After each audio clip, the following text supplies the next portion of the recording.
bonjour et bienvenue à Pacte Pot. Alors moi c'est TK, Terry Kaufman, l'américain de ce groupe d'amis réunis par le rugby. Et voilà, aujourd'hui on va faire la dernière poule, c'est la poule D, avec un certain Miguel Fernandez. Donc Miguel, agent sportif et directeur associé à CSM Sport. Si vous ne connaissez pas Miguel, il est déjà venu 2 fois sur l'émission. Je vous invite alors d'aller écouter épisode 47 où il a parlé de son métier d'agent sportif et ses parcours, on va dire son parcours professionnel depuis 20 ans. Et aussi dans l'épisode 78, il nous a exposé le côté business du rugby, les contrats, les salary cap, les coulisses du top 14, quoi. Vraiment un mec superbe qui a partagé son temps avec nous et croyez-moi, il a plein de petits pépites pour vous aujourd'hui. On va parler de tous les matchs de ce week-end parce qu'il y avait des belles surprises, ainsi que la super match de la France contre l'Australie. Ensuite, c'est le pool D avec l'Angleterre, Argentine, Samoa, Japon et Chili. Avant cette preview de Pool D, annonce rapide pour un autre pote de notre pack, c'est Lena Corsen. Lena qui est ancienne joueuse pour l'équipe de France rugby à 15 et rugby 7. Elle est partie plusieurs fois sur l'émission pour parler de rugby féminin. Elle a des très très bonnes nouvelles à nous annoncer. Elle est en train de créer Rugby Girl Academy. Rugby Girl Academy qui va proposer les tout premiers stages de rugby 100% pour les filles. Donc ça va être pour les filles de 13 à 16 ans dans la région parisienne avec une journée découverte le 20 septembre. Et après, il y a une semaine de stage pendant les vacances en octobre. Donc voilà, j'adore l'initiative, je trouve que c'est une super bonne idée. Si vous voulez plus d'informations, le mieux, c'est d'aller suivre Lena Corsen ou suivre Rugby Girl Academy sur tous les réseaux sociaux. C'est une super idée par un superwoman. Go Lena, go, on te soutient à fond. Pendant que vous êtes sur les réseaux sociaux, faites comme Sylvain, s'il vous plaît, qui nous laisse des messages sur Facebook, ou faites comme Seb, qui partage un peu partout, sur le WhatsApp, sur le Facebook, ou faites comme Katia, qui nous fait des stories sur Instagram, ou faites comme Dylan, Marie et Daily Trier, qui nous laissent des reviews et 5 sur 5 sur Apple Podcasts. Ça nous aide vraiment dans notre objectif d'être le premier podcast indépendant en France pour cette Coupe du Monde. Et maintenant, voici la discussion avec Miguel Fernandez sur tous les matchs de ce week-end, France-Australie et le Pool D. Pacte Pot, terrain 10. Alors, nous sommes très contents d'avoir avec nous Miguel Fernandez, qui est agent sportif, super agent sportif, comme j'ai dit, depuis plus de 20 ans maintenant avec CSM France.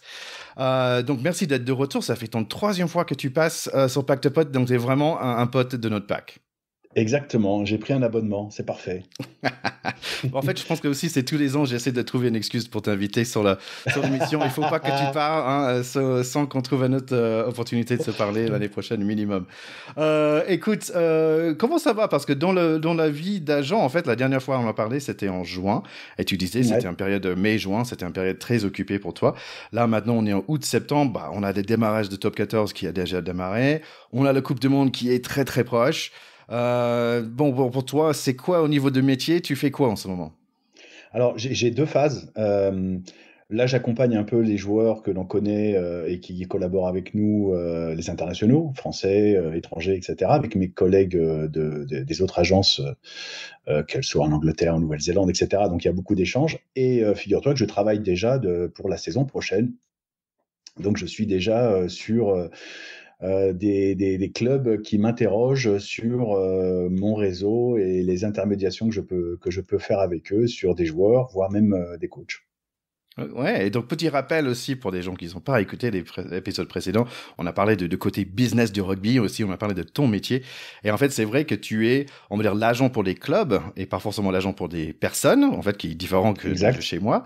Et en fait, j'ai noté, j'ai blagué, je t'ai envoyé un lien, un petit texte pour dire, j'ai pensé que tu me représentais que la moitié, en fait, la moitié de l'équipe de France. Et en fait, c'est pas la moitié, c'est 2/3 finalement de l'équipe de France. Donc, tu travailles aussi avec l'équipe de France. Donc, est-ce que c'est dans le même registre? Tu travailles pour l'équipe de France plutôt que pour les joueurs en ce cas-là? Non, c'est complètement différent parce qu'en fait, il n'y a pas de lien contractuel avec l'équipe de France, avec la fédération. Voilà, sauf pour les coachs. Il m'arrive d'être sollicité par la fédération pour les coachs, mais là, en définitive, il faut savoir que juridiquement parlant, les joueurs sont comme en mission et ils sont mis à disposition par les clubs auprès de la fédération. Donc j'ai aucun lien contractuel, j'ai rien à dire, voilà, je suis juste spectateur. C'est comme dans une entreprise, lorsque tu es une société de service et que tu mets un de tes collaborateurs chez un client quelque part, tu vois, et il reste chez ce client pendant X temps, mais il t'appartient toujours. Donc juridiquement parlant, légalement parlant, le contrat de travail est avec le club, mais il est mis à la disposition par le club auprès de l'équipe de France. D'ailleurs, c'est dans les contrats. Alors il y a des règlements internationaux pour t'as des dates à respecter, etc. pour les convocations. Mais dans les contrats aujourd'hui des joueurs, il y a effectivement une clause. C'est une clause de mise à disposition pour l'équipe de France, tout simplement. Et il y a un texte au niveau de World Rugby, l'article 9, pour pas le citer, qui légifère en fait toute la mise à disposition et toute le process, la séquence à respecter pour qu'un joueur puisse rejoindre sa fédération, enfin la fédération qui souhaite représenter, le pays qui souhaite représenter. D'accord. Et donc, en fait, tous les joueurs sur l'équipe de France, est-ce qu'ils gagnent le même argent ou est-ce que c'est par rapport à leur contrat actuel qu'ils ont avec leur club et ils sont payés par qui, en fait, dans cette période-là? Ils ont leur salaire de joueur, d'employés, d'accord? Donc, ils touchent toujours leur salaire. Et ensuite, il y a des bonus négociés entre une délégation de joueurs et les représentants de la fédération. C'est souvent des bonus liés tout simplement au résultat. C'est-à-dire que si on fait premier, demi, etc., etc. Voilà. Et il faut savoir que pendant cette mise à disposition, il y a aussi une compensation financière. Alors là, je parle pour la Fédération française de rugby, une compensation financière qui est faite auprès des clubs. Parce qu'en fait, les clubs continuent à payer quelqu'un qui n'est pas là. Donc, il y a une compensation qui se fait. D'accord, d'accord. Et par exemple, il n'y a pas de prime individuelle si tu marques 3 essais dans l'équipe de France, on te file un peu plus de sous, ça existe, ça? Non. Non. C'est très rare les primes individuelles au rugby. On est vraiment resté dans une idéologie collectiviste un peu, et c'est pas plus mal d'ailleurs. Ça arrive. Moi, j'ai eu à négocier avec des clubs des primes individuelles pour il y a quelque temps maintenant pour des joueurs suivant le nombre de pénalités qu'ils mettaient ou des choses comme ça, tu vois. Mais non, généralement, on reste vraiment sur des réussites collectives. D'accord, d'accord. Bah, là, tu es là avec nous pour parler de... Bon, bien sûr, on va démarrer avec le match équipe de France contre l'Australie, mais on va parler de poule D. Et en fait, j'ai pensé à toi parce que j'imagine avec toute ton expérience, tu as aussi beaucoup d'expérience à l'international, n'est-ce pas? J'ai la prétention. J'ai la faiblesse de croire que j'en ai un petit peu, effectivement. Donc, la poule D, ça va être une poule intéressante. On reviendra tout à l'heure dessus, mais effectivement, il y avait les favoris de manière assez naturelle, l'Angleterre, mais là, l'Angleterre, alors faut pas les enterrer, les Anglais, c'est toujours pareil, on s'imagine toujours qu'ils vont mal, et c'est vrai que là, ils ont pris un revers face aux Fidji assez incroyable, extraordinaire le match. Je sais pas si ceux qui nous écoutent l'ont vu, mais vraiment hyper intéressant. Et ça relativise ceux qui pensaient que la France n'avait pas assez dominé les Fidji une semaine avant. On se rend compte qu'effectivement, les Fidjiens ont des joueurs de très très haut niveau. Oui, alors avant de parler de France-Australie, on va parler des autres matchs rapidement. Je pense que la plus grande surprise, peut-être, ou peut-être pas, parce qu'il y en avait quand même un paquet de surprises ce week-end, c'était Afrique du Sud qui a complètement écrabouillé Nouvelle-Zélande, 35-7. Atomisé, ils ont atomisé vraiment les All Blacks dans un jeu très direct, très violent, une puissance assez hallucinante. De mémoire, j'ai rarement vu les Blacks aussi, comment on va dire ça, impuissants face à une opposition. C'est la première fois. Et il y avait pas, on a l'impression qu'ils trouvaient pas de solution en définitive. Et c'était assez hallucinant. Et d'ailleurs, quand tu regardes les images, tu vois effectivement des joueurs néo-zélandais stigmatisés et marqués, des cicatrices dans tous les sens. Ils ont été mâchés. Ils ont été mâchés. Pour autant, il ne faut pas enterrer la Nouvelle-Zélande, parce que pour moi, ça restera toujours. Ça serait bête. Voilà, ce serait dommage. De la même manière, il ne faut pas obligatoirement faire de l'Afrique du Sud des futurs champions du monde, mais ils ont quand même marqué. Ils ont marqué le week-end et ils ont marqué. Je pense que c'est un des matchs les plus marquants par sa signification de tous les matchs de préparation que l'on a vu, avec celui des Fidjiens contre les Anglais. Ouais, parce qu'on avait vu la Nouvelle-Zélande plutôt en forme pendant tous ces tests trials dans la période juste avant le Coupe du Monde. En fait, l'essai qu'ils ont marqué, c'était vraiment dernière minute aussi. 28 points quand même, c'est assez inattendu. Mais bon, il y avait un carton rouge contre Scott Barrett, mais c'est pas ça qui explique le tout, quoi. Bon, ça aide pas. Déjà, jouer à 15 contre les Sud-Africains, c'est pas facile. Donc à 14, ça l'est encore moins. Pour autant, non, j'ai trouvé une maîtrise, une puissance, un jeu d'avant, une redistribution défensive agressive, une possession de balle vraiment très intéressante, et des trois quarts sud-africains très puissants et très rapides. Avec beaucoup de courses, des lignes de course très pures. Non, franchement, je me suis régalé à voir les Sud-Africains. J'ai un collaborateur qui est néo-zélandais qui a passé un moment beaucoup Sale, plus pénible.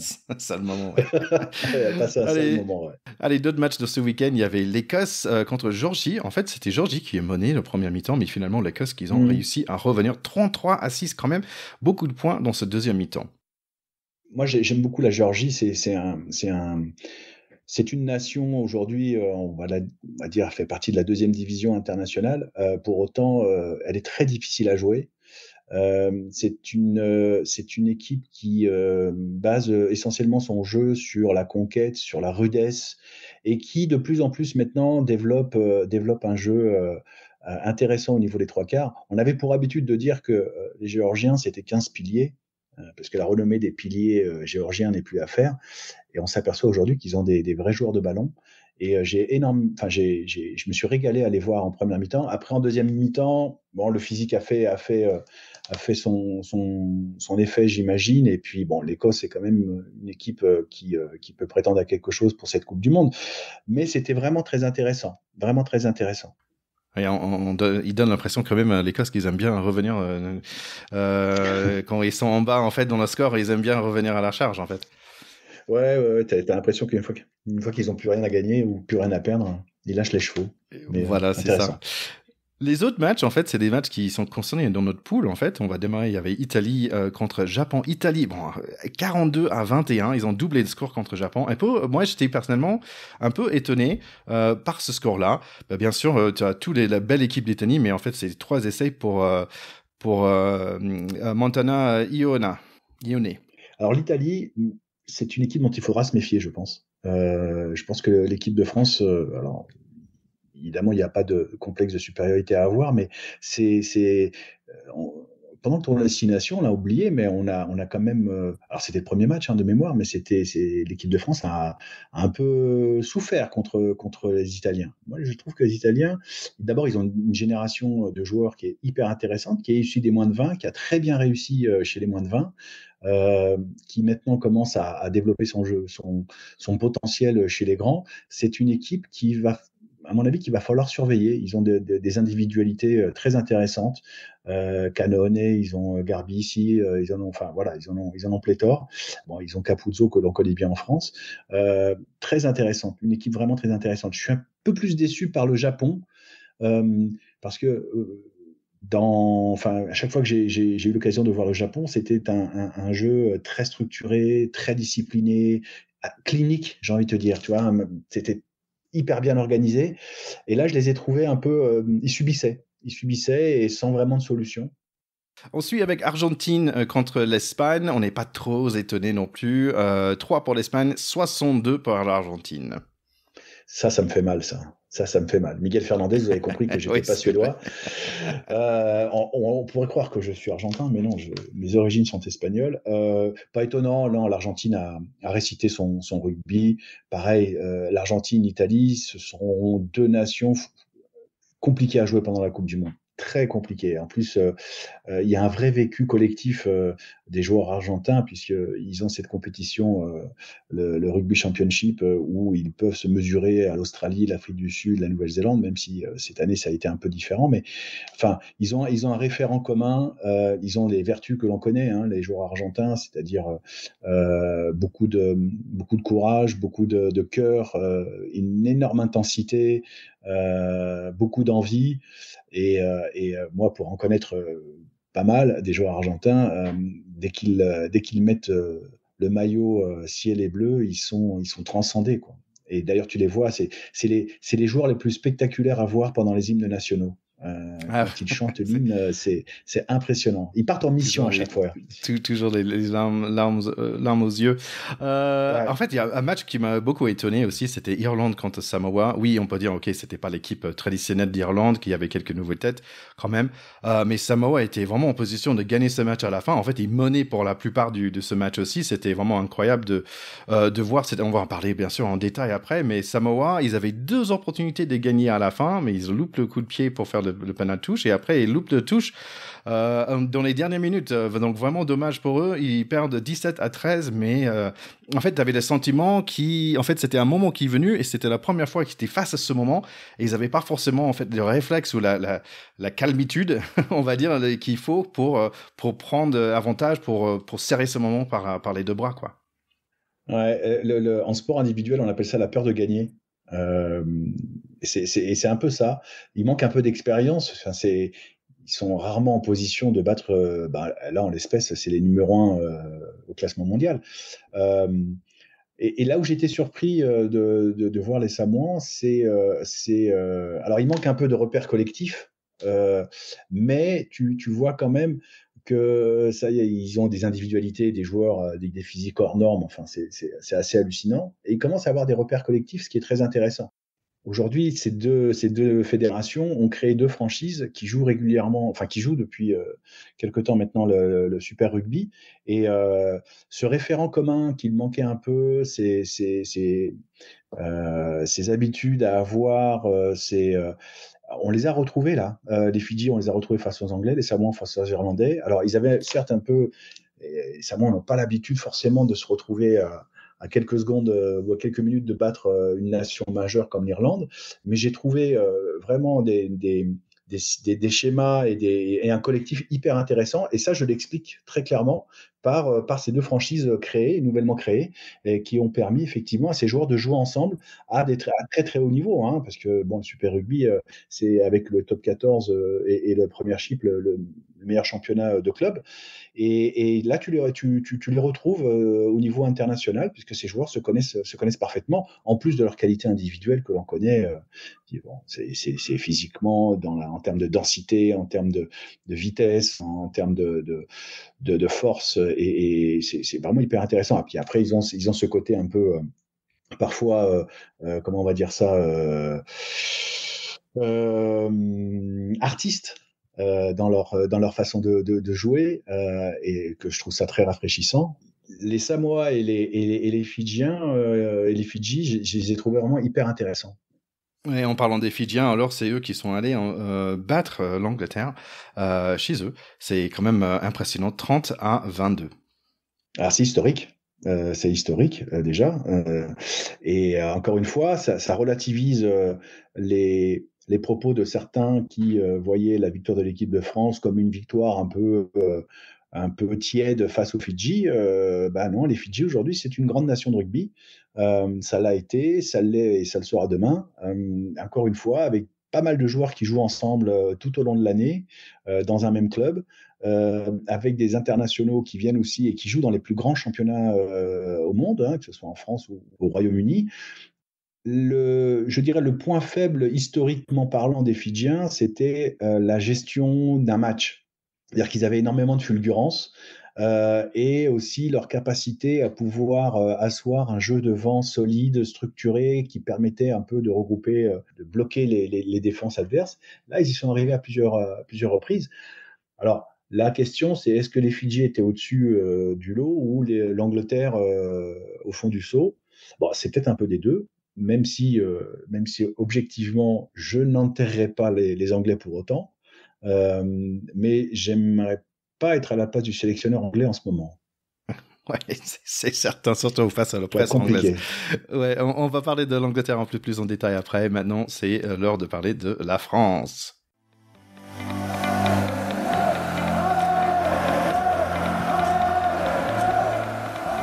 France-Australie, dans un stade de France plein à craquer.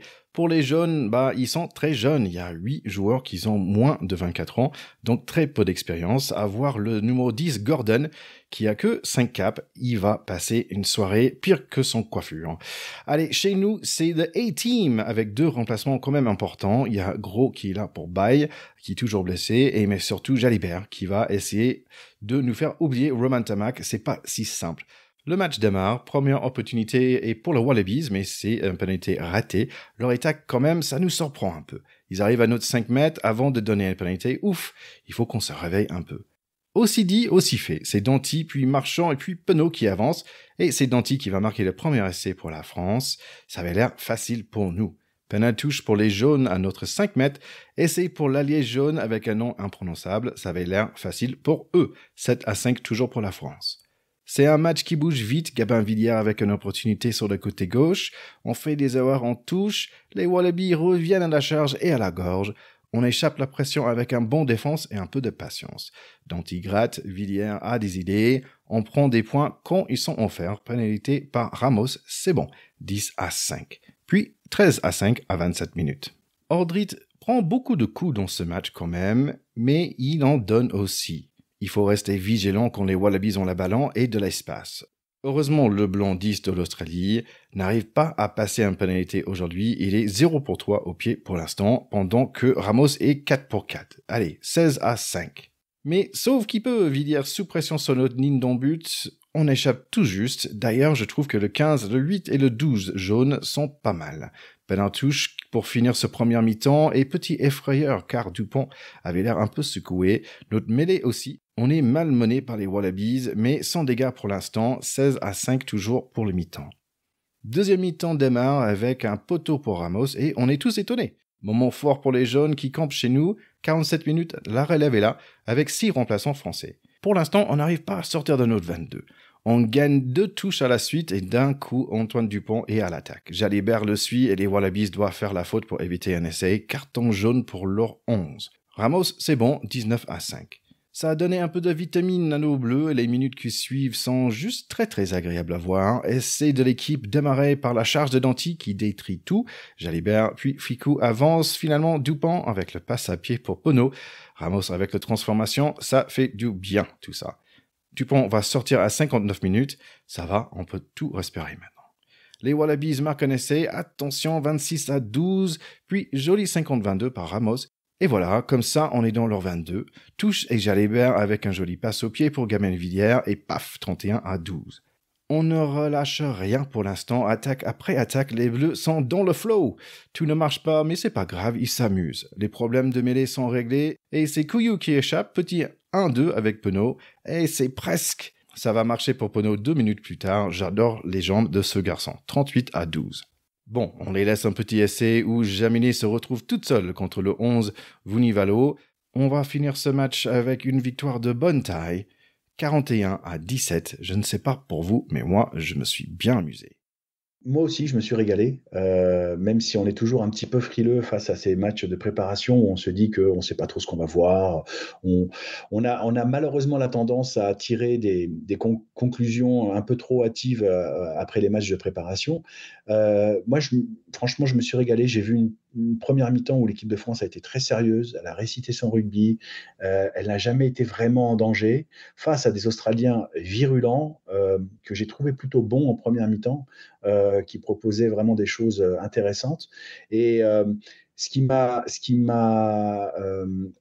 pas surpris, mais je dirais rassuré peut-être. Le mot est pas très judicieux, mais c'est la gestion du tempo de l'équipe de France.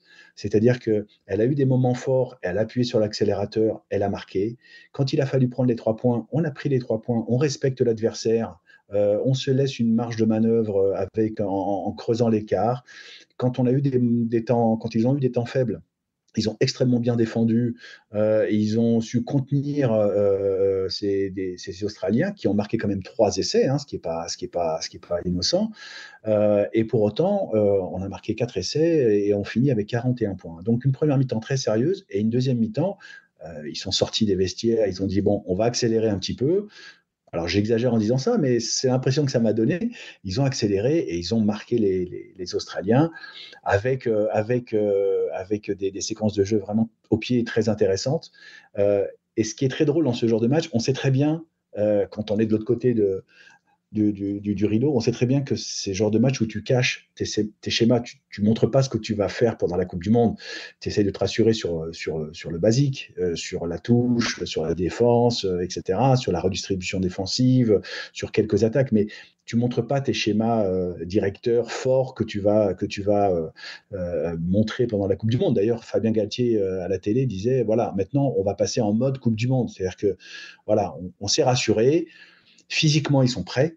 Moi, j'ai pas vu un seul mec traîner la patte. Alors, il y a eu 2 mêlées où on s'est fait bousculer. Alors, je sais pas si c'est l'épreuve de force qu'on a subi ou si c'était peut-être un agencement technique de positionnement. Donc ça, c'était peut-être... mais bon, le staff va certainement remédier à cela. D'ailleurs, après, il y a eu très peu de mêlées, d'ailleurs. Hein. C'est assez étonnant, il y a eu très peu de mêlées. Avec un jeu qui était voilà, l'équipe de France elle a été sérieuse, elle a été très sérieuse. Alors tu parlais d'Aldrit, effectivement, Aldrit comme tout le temps quoi, il a donné, il a reçu pas mal aussi, mais d'une générosité. Moi j'ai beaucoup aimé François Cros. En termes de défense, il est surtout sur ces hyper puissants joueurs australiens, il s'est démontré hyper efficace. J'ai bien aimé Mathieu Jalibert qui a été très propre en première mi-temps et qui a accéléré, c'est-à-dire qu'il est monté en puissance, il a accéléré, il s'est installé, il s'est bien trouvé avec ses centres et avec Antoine Dupont. Bon, Antoine Dupont, c'est super Dupont, il fait c'est juste hallucinant. Et puis, on a 3 essais marqués par des ailiers, ce qui est plutôt bien, même si on n'a pas montré des schémas derrière. Et je pense que Laurent Laby, l'entraîneur des 3/4 de l'équipe de France, en a en réserve dans son cahier magique. Il a quelques schémas qu'il nous montrera pendant la Coupe du Monde, mais je les ai trouvés solides. Voilà, solides. Alors, ça ne veut pas dire pour autant qu'ils vont gagner la Coupe du Monde, tout comme on ne peut pas dire que la Nouvelle-Zélande, après s'être fait écrabouiller par l'Afrique du Sud, voilà, ça reste que des matchs de préparation, mais ça a validé quand même pas mal de choses. Je trouve que ça a validé pas mal de choses, et je trouve ça plutôt intéressant. À la fin du match, j'avais l'impression de regarder genre Ocean's 11 en fait, où t'as George Clooney et Brad Pitt et Matt Damon qui s'amusent en fait, et j'avais vraiment l'impression sur le terrain que la France s'amusait à jouer ensemble. Penaud, en fait, j'ai regardé pas mal de recap pour genre France-Japon et tout ça pour préparer cet épisode, et Penaud, mais c'est juste incroyable quoi. Et les façons qu'il marque, il est comme un fou. Il dit tiens, j'ai une opportunité, bing, et il y va, et c'est vraiment un plaisir. Un plaisir, et c'est que lui aussi il est un peu surpris par le truc qui lui arrive. Je trouve ça excellent. Tiens, j'ai un ballon, bang, voilà, je marque un essai, tiens, voilà. Et je trouve ça vraiment mais Damien, quand on connaît un peu Damien, pour lui le rugby c'est avant tout un jeu. Et ça se voit. Je trouve ça génial. Ça se voit, et il est d'une décontraction d'un naturel et très sérieux, et enfin bon bref, on a quand même quelques joueurs de très très très haut niveau là. Ouais, plus qu'une, ça c'est vraiment certain. Allez, on va passer maintenant à poule D.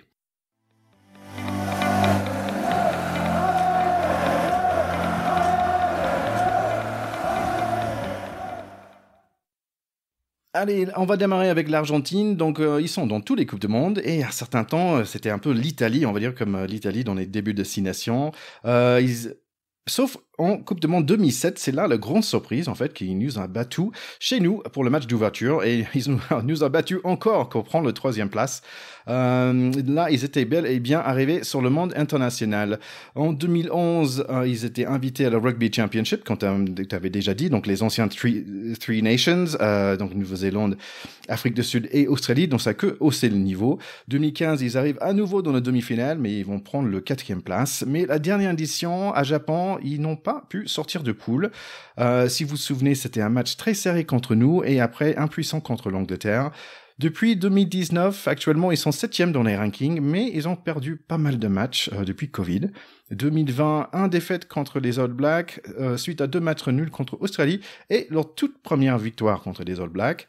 Seulement 3 victoires en 12 matchs en 2021. 2022, ils battent l'Écosse 2 fois, Australie, l'Angleterre et Nouvelle-Zélande à nouveau. En 2023, 2 matchs gagnés sur 5 joués. Là, ils ont battu l'Espagne et l'Australie, mais ils ont perdu par un seul point contre l'Afrique du Sud. Donc, tout ça pour dire, ils sont un peu comme Pays de Galles, je trouve. Ils ont une tendance de surperformer, mais quand ils sont dans la Coupe du Monde, ils sont prêts. Moi, très concrètement, et je vais peut-être en surprendre quelques-uns, mais j'en fais les favoris de cette poule, les Argentins. Euh, D'abord parce qu'ils ont un 8 de devant qui est de niveau international. Voilà, ils ont des joueurs, ils ont des world-class players, sans aucun doute.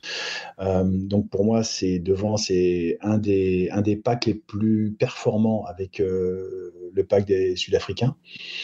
Et j'en fais mes favoris parce qu'en plus, il y a quelque chose d'indicible chez eux, c'est qu'ils ne rendent jamais les armes.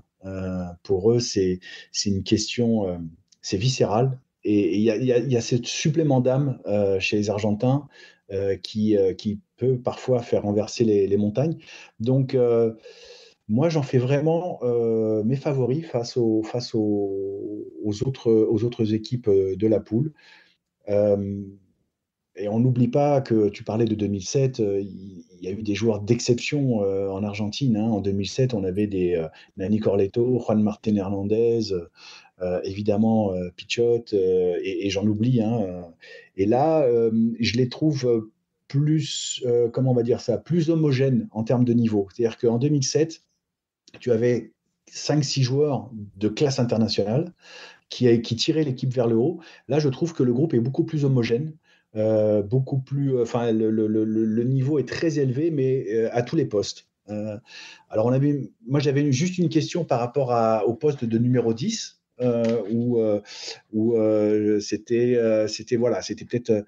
Mais bon, voilà, je mets alors j'ai pas le droit de parier de par mon métier, mais virtuellement, je mets un petit billet sur l'Argentine en tête de cette poule. Bah écoute, je peux comprendre, on va parler rapidement de quelques joueurs. Il y a le talonneur et capitaine Julien Montoya de Leicester Tigers. Il y a Pablo. En fait, quand tu parles de cette énergie, moi je pense toujours à Pablo Matera qui se tient par le maillot, Ouais. qui dit I play for my country. Et j'adore ce type d'énergie. Thomas Lavini, pardon, deuxième ligne, qui adore Lavanini, le Lavani, merci. Ouais, Lavanini, Thomas heureusement. Lavanini. Heureusement, tu es là pour me corriger au niveau des prononciations. Deuxième ligne qui adore le contact. Nicolas Sanchez, tu parlais de 10. En fait, ça fait 10 ans qu'il joue, je pense, en France, depuis 2011, il me semble. Juan Imhoff aussi au Racing. Et peut-être les deux centres avec des meilleurs noms dans le Coupe du Monde, parce qu'il y a Choco Barez de Toulouse et Geronimo de la Fuente de Perpignan. Donc, franchement, apparemment, il représente 8 équipes dans le top 14 et il y a 11 joueurs qui jouent en Angleterre quand même. Ouais, c'est ça, c'est exactement ça. Et c'est pour ça que quand je te disais que le niveau était très homogène parmi ces joueurs, alors tu en as cité quelques-uns, Montoya, effectivement. La troisième ligne, ils ont une troisième ligne de feu quand même, hein. Entre Matera, Kremer, enfin ils ont vraiment une troisième ligne très très puissante. Les deux centres de La Fuente et Chocobares sont des joueurs explosifs. Nico Sanchez a énormément d'expérience, donc je pense qu'il sera à même de pouvoir gérer justement les tempos, les moments faibles et les moments forts. Non, franchement, après, ils ont des finisseurs. Juan Imhoff, on ne va pas le présenter, hein. Juan Imhoff, il fait les beaux jours du Racing 92. Donc, ouais, c'est une équipe qui j'aimerais pas jouer contre elle. Je suis Voilà. sélectionneur j'aimerais pas jouer contre eux, en fait. J'avais le même sentiment que je suis content, ils sont là-bas. Oui, mais oui, Ouais. okay, on a Nouvelle-Zélande et tout ça chez nous, mais bon, voilà, ils sont là-bas, c'est bien, on attend de les jouer peut-être plus tard. Beaucoup de talent de cette équipe. Allez, on va parler de l'Angleterre. Donc, c'est pas God Save the King, mais plutôt God Save this team, parce qu'en fait, moi, je trouve que c'est une équipe en crise, je trouve. Après le départ de Eddie Jones, moi, je trouve qu'il avait peut-être une stratégie, je m'en fous de perdre parce qu'on va gagner le jour J, on se prépare pour l'avenir, mais en fait, ça a installé un peu pas mal de pertes, en fait, depuis Borthwick, en fait, qui prit l'équipe en décembre. Seulement 3 victoires sur 9 matchs. À ton avis, combien de leurs problèmes, on va parler des joueurs après, est-ce que c'est un fin de cycle parce qu'il y a quand même 13 joueurs qui ont plus de 30 ans. Ouais, c'est ça. 4 avec plus de 100 caps. Est-ce que c'est un fin de cycle ou est-ce que ça revient à le problème de changement de coach? Borthwick qui est un peu old school, peut-être Eddie Jones un peu aussi. À ton avis, ça vient de lequel? Alors, Borthwick, il a entraîné avec Eddie Jones. Faut pas l'oublier. Donc, ils ont un peu je dirais, des schémas directeurs qui se ressemblent. Je pense qu'effectivement, c'est une fin de, enfin, plus des 2 tiers de l'équipe qui va faire la Coupe du Monde là ne fera pas la suivante. Pas parce qu'ils sont pas bons, mais parce qu'ils vont être atteints par l'âge, entre guillemets, sans préjuger de leur qualité intrinsèque. Donc, il y a effectivement, je pense, une fin de cycle chez les hommes. Et puis, il y a toujours des problèmes extra sportifs en Angleterre. Et quand c'est pas extra sportif, c'est le rugby. Voilà, là, vous avez certainement suivi il y a quelques semaines la petite polémique sur le carton rouge qui a été finalement blanchi, puis finalement, je parle de Farrell, pardon, puis finalement il est requalifié, puis finalement il va être suspendu. Enfin bref, bon, tout ça, ça aide pas une vraie sérénité. Et quand on connaît les tabloïds anglais, ça n'aide pas non plus à une espèce de sérénité. Donc, pour moi, c'est un grand mystère. L'Angleterre est un immense pays de rugby. Ils ont des joueurs de très très grande qualité. Aujourd'hui, je pense que leur réussite va exclusivement passer par le fait que les joueurs veuillent bien jouer ensemble. Peu importe ce qui se passe à l'extérieur, dans le vestiaire, on est tous ensemble et on jouera ensemble. Parce qu'après, ils ont des joueurs de très très haut niveau. Faut pas, enfin, j'ai pas la liste là sous les yeux, mais on va en parler après. Ouais. Ils ont des joueurs exceptionnels quand même. Mais c'est une vraie déception quand même. Oui, ce que tu dis, ce qui manque, c'est un peu le feu, en fait, dans cette équipe. C'est quelque chose qu'on voit pas. Ce qui est étonnant, on va parler rapidement, comme tu dis, il y a quand même, il y a beaucoup de talent. Il y a en pilier, il y a Sinclair, il y a la Baby Rhino, Genge, et il y a de loin le pilier le plus drôle, c'est Joe Marler, quand même. Maro Itoje et Courtney Laws en deuxième ligne, quand même redoutable. De Courtney Laws aussi qui joue troisième ligne. Donc là, on a Tom Curry, Vinny Piola, Jack Willis de Toulouse, quand même de solide. Ils ont perdu leur 9 titulaires, en fait, et leur 11 aussi, Watson en blessure. Donc, ça fait Johnny May qui revient, qui a quand même pas mal d'années, en fait, sur le terrain. Moi, je trouve que, derrière, ils ont des joueurs qui peuvent faire la différence. Freddie Stewart, en grande forme depuis très longtemps, leur 15. Manu Tuilagi, c'est un Tuilagi, quoi. Et il court vite, il frappe fort. Mais ce qui manque, je trouve aussi, j'avais marqué, ce qui manque, c'est les joueurs qui ont plus d'envie et qui, moi, je trouve qu'il a beaucoup de style aussi, c'est John Marcus Smith. Quand lui, il marque, il est content. Et en fait, en ce moment, il y a une polémique pour dire, en Angleterre, ils disent, vous donnez trop d'émotions sur le terrain, en fait, sur des petites victoires, mais je trouve qu'ils n'ont pas assez d'émotions de tout. Ouais, je pense qu'il manque, et ça, c'est tout le travail du staff. Il faut créer du lien entre les joueurs, parce que Marcus Smith, en 10, il peut te renverser un match. Et les joueurs que tu as cités sont tous de très très haut niveau. Donc, il faut que ça clique. Tu vois, il faut qu'ils arrivent à jouer ensemble. Moi, ça m'a donné l'impression d'être une somme d'individualité, mais pas d'être une équipe. C'est l'inverse de l'Argentine. L'Argentine, c'est une véritable équipe avec des individualités pour le coup, mais c'est une vraie équipe. Et là, j'ai l'impression que l'Angleterre, c'est plus une somme d'individualités qu'une équipe. Alors, il faut créer, faut créer cet état d'esprit tellement important au rugby, parce que une fois qu'ils auront eu cette victoire probante ou ce match qui va vraiment les unir, les resserrer, etc., ils vont être redoutables, parce que personne ne les attend et tout le monde leur tape dessus. Là. Donc, un Anglais revanchard, à mon avis, ça ne va pas être sympa à voir, ni à jouer. On n'a pas envie de les retrouver plus tard, en fait. S'ils arrivent dans les demi-finales, ça va être chaud. Ouais. Tu parlais de l'âme de l'équipe. En fait, Samoa, par exemple, c'est une équipe que je ne connais pas très bien. Et en fait, leur coach, Matasua, qui est leur nouveau coach, il disait j'ai envie de retrouver l'âme de rugby de Samoa. Et en fait, quand je pense à Samoa, quand même, dans mes recherches, j'ai pensé à Brian Lima. Et son surnom, c'est le chiropractor. En fait, c'est le chiropracteur, si je dis bien. Car il tape tellement dur, il reconfigurait en fait les os, le cordon vertébral et tout ça. Et en fait, c'était un peu ça. J'avais du mal à caser c'est quoi le Tonga, c'est quoi le Samoa, c'est quoi le Fidji. Et en fait, par hasard, j'ai regardé un peu les populations. Tonga, c'est le plus petit, avec 100 000 personnes. Samoa, c'est en fait le frère au milieu, avec 200 000 personnes.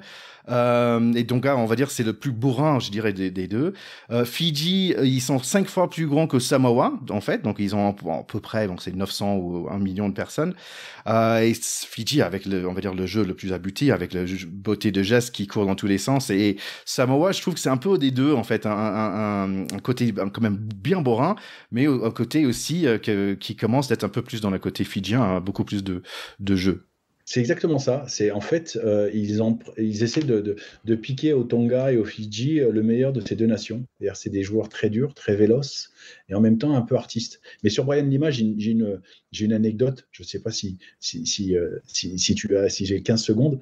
Ouais. Quand il est venu en France il y a quelques années, j'ai eu le privilège de négocier avec mon associé Pascal sa venue au Stade Français.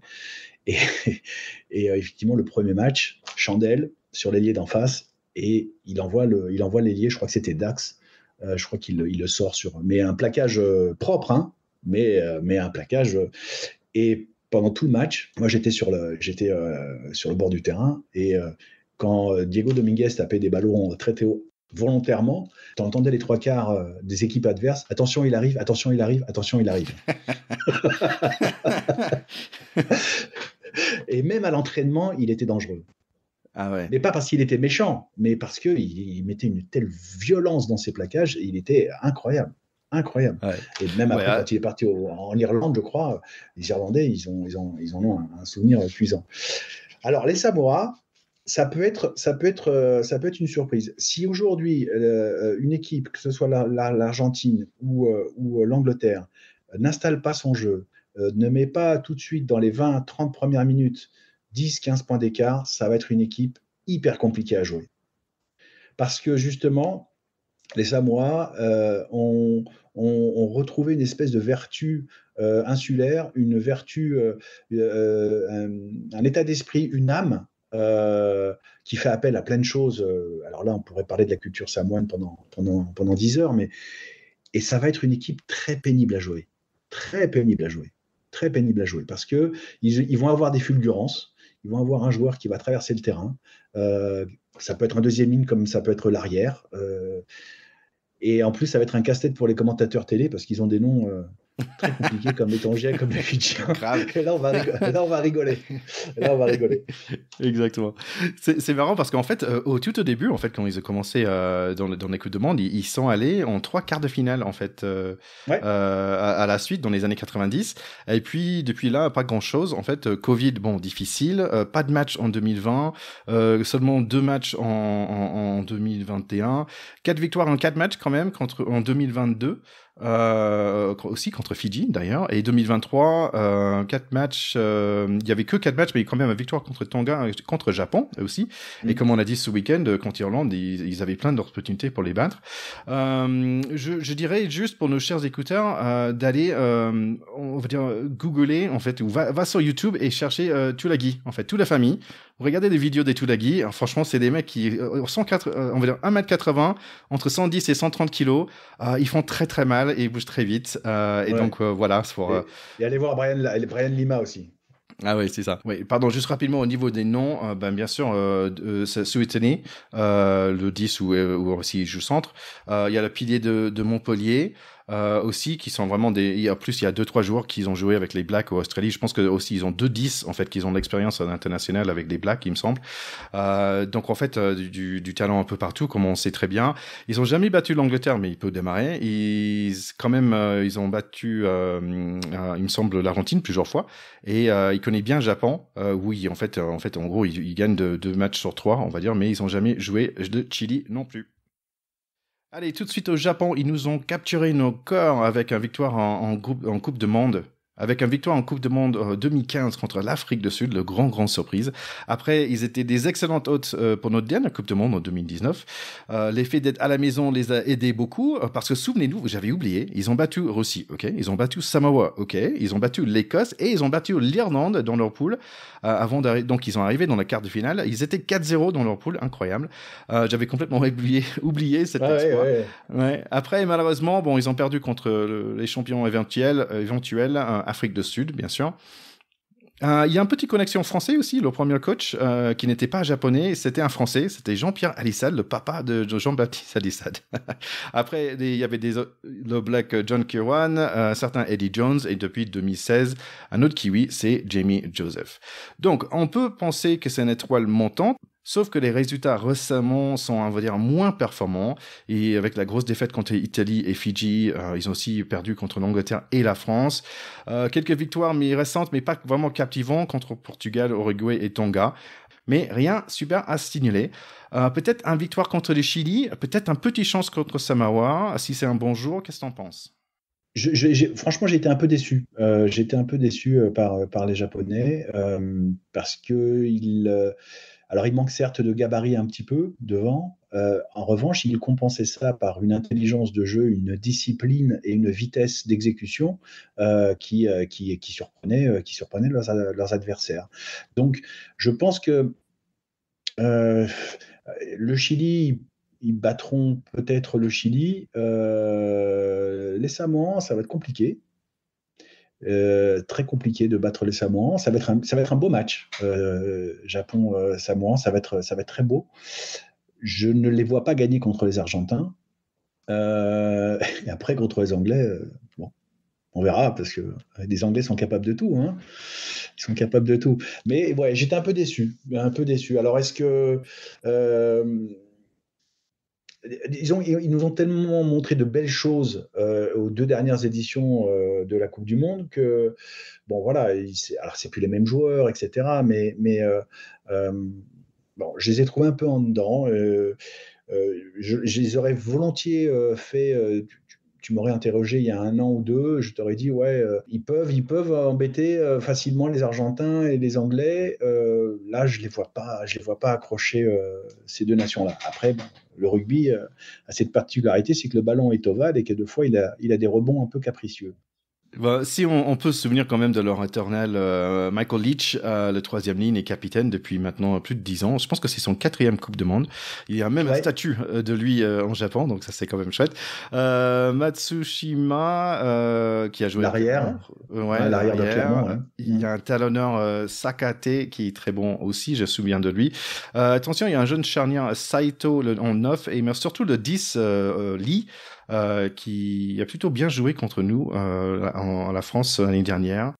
Ouais, beaucoup d'activités, il a beaucoup d'appui, il attaque bien la ligne, il peut déséquilibrer une défense si on n'est pas attentif. C'est quelqu'un qui est intéressant, qui est intéressant. Je pense que tous les deux, on souhaite que le Japon retrouve leur niveau parce qu'il y a beaucoup d'engagement. Ils sont très courageux. C'est un rugby qui est très agréable à voir, comme tu dis, très propre, à style vraiment à eux, très propre et solidaire aussi. Quand tu vois leur rugby à eux, tu dis ils jouent vraiment, vraiment ensemble. Chili, alors ils ont gagné leur place avec une victoire 31-29 contre mon équipe à moi, les Eagles de USA, hein, chez nous en plus, à Glendale exact. Qui devait être la maison de rugby aux États-Unis, ils sont venus exact. Pour nous battre et prendre notre place pour la Coupe du Monde. Je suis pas fâché. Allez, les Condors... ils ont pas pris ta place, ils ont pris la leur. Oui, ok, bien dit Yvan, bien dit. C'est les Condors, c'est leur première fois dans la Coupe du Monde, donc on les invite. Je suis content pour eux quand même. Ils ont jamais gagné contre l'Argentine en 39 matchs, donc ils ont tout simplement pas joué les autres équipes dans le pool D, donc on sait pas grand-chose au niveau de l'histoire. Allez, ils ont quelques joueurs qui jouent en France, mais en fait, je te laisse les prononcer, Miguel. Alors, il y a celui qui me vient à l'esprit, c'est Ayarza. Qui joue à Angoulême. Et le deuxième, c'est Ditus. Un pilier à Périgueux. Et d'ailleurs, il a marqué pas mal d'essais dans les qualifications. Sinon, tous les autres joueurs, ils jouent pour la même équipe qui s'appelle Selkam chez eux. Ils sont coachés par Pablo Lemoine. C'est un Uruguayen qui a joué 10 ans en France. Peut-être tu connais Pablo, c'est un ami. C'est vraiment c'est un ami pour le coup. Ouais, c'est un ami. On s'écrit souvent par texto, par messagerie, etc. Et j'étais tellement content pour lui quand il a pris cette équipe de Chili et qu'il l'a qualifiée. Et je connais bien Pablo et je sais que Pablo va il sait très bien qu'ils ne sont pas favoris, il sait très bien qu'ils risquent de perdre tous leurs matchs. Pour autant, je peux vous garantir un truc, c'est que Pablo leur dira, jusqu'à la dernière seconde, ils ne vont pas baisser les bras. Ils vont tout donner sur le terrain. Il était comme ça en tant que joueur, il est comme ça en tant que personne. Il va leur insuffler une espèce de courage, la garra, comme ils disent en Amérique du Sud, voilà, je pense que pendant un tiers des matchs, ils vont batailler. C'est une équipe que des courageux, très fiers, voilà, c'est leur première Coupe du Monde. Évidemment, ils savent très bien qu'ils n'espèrent pas grand-chose, mais ils vont laisser une bonne impression. Et je suis très content pour Pablo parce que c'est un très bon coach, très très bon coach. D'ailleurs, un petit message comme ça, s'il y a des clubs qui réfléchissent pour l'après-Coupe du Monde, je pense que Pablo serait une bonne option parce que c'est quelqu'un de brillant, d'intelligent et qui sait créer un état d'esprit dans un groupe. Donc ça va être voilà. Après c'est le petit pousset de la Coupe du Monde. C'est le petit pousset. Je crois que c'est les moins bien classés, je crois au World Ranking. Donc mais bon, il y aura peut-être 2-3 joueurs à surveiller. Ils ont un arrière qui est pas mal. Ouais, ils ont un arrière qui s'appelle Santiago Videla, qui marque tous leurs points au pied. Leur marqueur d'essai, c'est le Ariadza, si je prononce bien, comme tu as dit, et Fernandez, le 10.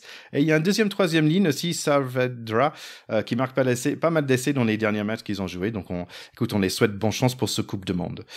Tiens, on va boucler là et je te remercie d'avoir passé tout ce temps avec nous et de partager tes avec connaissances. Avec un grand plaisir. Et ça fait vraiment plaisir. J'avais juste une petite histoire avant que tu pars, en fait.